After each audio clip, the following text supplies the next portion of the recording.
family. I need you to help me choke bias to death. Choke it to death. Kill it, remove it from society, from the nation, from the world. It does not belong here. It never has.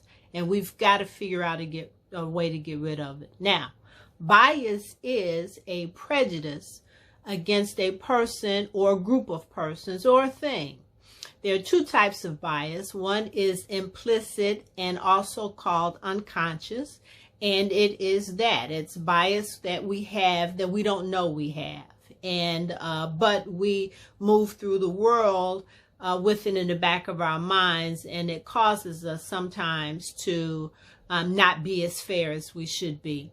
The second type of bias is called explicit bias. And this is what we see playing out in the media now. This is the name calling and the spitting and the coughing and the calling the police on black people and people of color.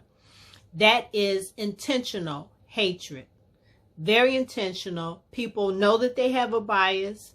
They move through the world with the bias on their mind, and they are intentional in causing harm to people. So we have to figure out how to get rid of our biases, because all of us have some level of bias, some more than others, obviously.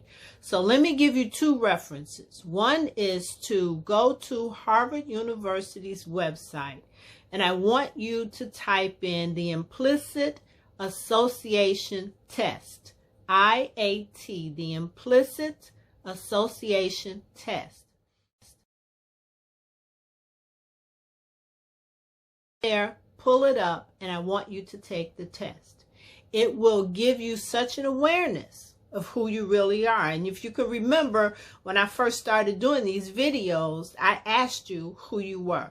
This will help you determine who your character is, who you are as a real person. The second website I want you to go to is talkaboutbias.com. And that is the website of Proctor Gamble. They have a commercial out that's running now, and it is phenomenal because it follows a black man through his day and the looks that he gets throughout his day, wherever he goes. And at the end of the commercial, he happens to walk into a room with his robe on in a courtroom. He is a judge, but without his robe and without his courtroom, he is just another black man on the street. And so the lesson in that is that we don't know who we're talking to. We don't know who we could potentially be disrespecting. There are black people and people of color in every profession. And our goal, the world's goal, humanity's goal should be equality. So let me read this quote to you from the World Vision Organization.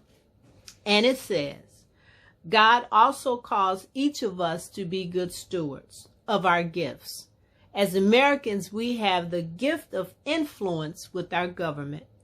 When we steward that gift well, leaders can make decisions that fight the systemic causes of poverty, conflict, and injustice. One determined voice can help change lives around the world, and that voice could belong to you. I hope it does. Let's change the world, one day at a time. See you soon. Bye.